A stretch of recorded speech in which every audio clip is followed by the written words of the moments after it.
मुख्तार अंसारी के लड़के अब्बास अंसारी पे मुकदमे लादे जा रहे हैं, उनको किस नज़रिए से देख रहे हैं, क्या है वो? ये सरकार अभी तो अब्बास पर मुकदमा लादी है। ये जो सरकार के खिलाफ बोलेगा सब पर मुकदमा लादी। किस नज़रिए से देख रहे हैं इसको आप? ये अपनी बात जो कहेगा उसके ऊपर भी मुकदमा लेंगे। आप यहाँ आज़ाद नहीं हैं। जैसे भारतीय जनता पार्टी कहेगी वैसे आप कहेंगे तब ठीक है, नहीं तो आप पर मुकदमा हो जाएगा। इनके लोग क्या क्या नहीं चुनाव में बोले। अब्बास ने इतना ही कर दिया ना, यदि चुनाव में अखिलेश यादव जी मुख्यमंत्री बनते हैं तो 6 महीना इस पीएम को यहाँ रखा जाएगा, हिसाब किताब होगा। उन पर तमाम धाराओं में मुकदमा हो गया। इसमें क्या गलती है? यदि कह ही दिया तो इसी पर मुकदमा लिखा गया। इसके अतिरिक्त क्या कहा अब्बास जी ने? ये बताइए कि क्या इसको इस तरीके से जो मुकदमे लद रहे हैं तो इससे अब्बास अंसारी पर कुछ असर पड़ेगा या फिर रुक जाएंगे? क्या असर पड़ेगा भाई? हमारे पर मुकदमा कर दिए, आपने लिख दिया, आपका शासन है, प्रशासन है, आपने मुकदमा लिख दिया। इसके बाद कोर्ट में जाएगा ना, हमसे पूछा जाएगा ना, हम उसका जवाब देंगे कोर्ट में।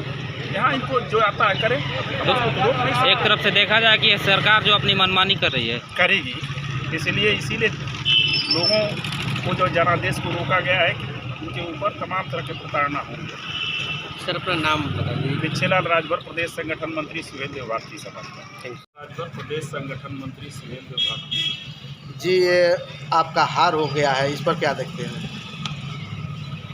ये सरकार हार हुई है, जनता की हार नहीं हुई। ये सरकार ने जनता को हराया है। जनता ने तो अपना जनादेश दिया है, लेकिन सरकार के ईवीएम गड़बड़ी की वजह से गठबंधन की हार हुई। जैसे बनारस में आपने देखा, वहाँ ईवीएम की चोरी, 3 ट्रक ईवीएम, 2 ट्रक भग गई, 1 ट्रक पकड़ी गई। इस ईवीएम की गड़बड़ी पूरे प्रदेश में हुई है, जिससे गठबंधन की हार हुई। पूर्वांचल में तो गठबंधन का प्रदर्शन बहुत अच्छा रहा है। 19 सीटों में 7 सीटें जीती हैं, लेकिन पश्चिमांचल में उनका स्थिति अच्छी नहीं रही है। तो क्या मानते हैं आप कि उनका मुलायम सिंह यादव का नहीं चल पाया? खूब चला है, लेकिन वहाँ के कार्यकर्ता केवल बूथ पर वोट डलवा दिए और ईवीएम मशीन को स्ट्रांग रूम तक नहीं पहुंचाए और न वहां तक वो पहरेदारी किए। वो जीत रहे थे कि हम पश्चिमी उत्तर प्रदेश से जीत रहे हैं, पूरे 5वीं राउंड की जो वोट पड़ा है उसी में हम जीत रहे थे।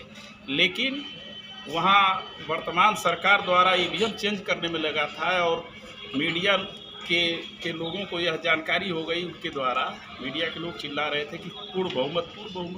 लेकिन यहाँ पूर्वांचल में जो सबसे ज़्यादा सीटें आई है, हम लोगों ने वोट भी डाला, ईवीएम को स्ट्रांग रूम तक पहुँचाया और वहाँ हम लोग रह के पहरेदारी किया। इसलिए स्ट्रांग रूम में मशीन नहीं चेंज की जा चुकी, न रास्ते में चेंज की जा चुकी। इसलिए यहाँ पूर्वांचल में हमारा प्रदर्शन अच्छा रहा है। आपने जो आरोप लगाया है कि पेटीएम बदलने के लिए, तो डीएम ने वहाँ बनारस के बोला कि ये प्रशिक्षण के लिए जा रहा था। ये आप चुनाव आयोग की गाइडलाइन देखेंगे, तो यदि आप ईवीएम जहाँ भी स्ट्रांग रूम में रखे हैं, तो स्ट्रांग रूम से ईवीएम ले जाने या कहीं दूसरे जगह स्थापित करने के लिए या प्रशिक्षण करने के लिए वहाँ के प्रत्याशियों को जानकारी देनी चाहिए, यदि डीएम ने कहा तो। लेकिन डीएम ने ऐसी कोई सूचना नहीं दिया। इस पर प्रश्नवाचक चिन्ह उठता है कि आपने जानकारी क्यों नहीं दिया। ये तो लोगों ने, भाजपा के लोगों ने, गठबंधन के लोगों ने पकड़ा, तब न डीएम ने कहा कि हम ले जा रहे थे प्रशिक्षण कराने के लिए।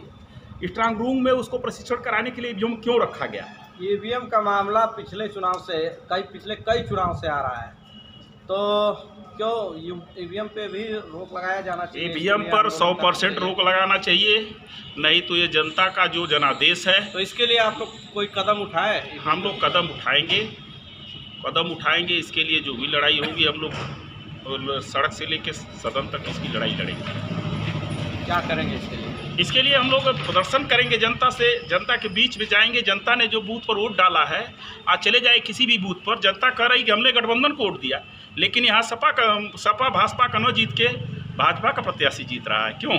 जहाँ भाजपा के लोगों को डंडा से पीटा गया, भगाया गया, वहाँ उनका प्रत्याशी जीत रहा है, उनका प्रत्याशी जीत रहा है और गठबंधन का प्रत्याशी हार रहा है। अभी नगर पंचायत का चुनाव होना है, फिर इसके बाद लोकसभा का चुनाव होगा 2024 में, और आप कह रहे हैं कि प्रदर्शन करेंगे हम लोग। तो अभी हार के बाद अभी तक कहीं कोई प्रदर्शन दिखाई नहीं दे रहा है ईवीएम के संबंध में। ईवीएम के संबंध में हम लोगों ने ये चुनाव आयोग को सूचना कर दिया है। इसके लिए कोर्ट भी जाना पड़ेगा, तो कोर्ट जाएंगे हमारे नेता। इसके लिए सारी रणनीति बन रही है और निश्चित ही ईवीएम से हम लोग अगले 2024 में जो लोकसभा से आएंगे आप लोग।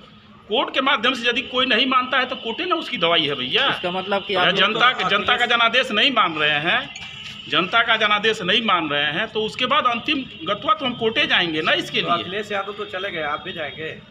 हम भी जाएंगे सब, आप सभी हम लोग जब गठबंधन के हैं तो गठबंधन के लोग जाएंगे।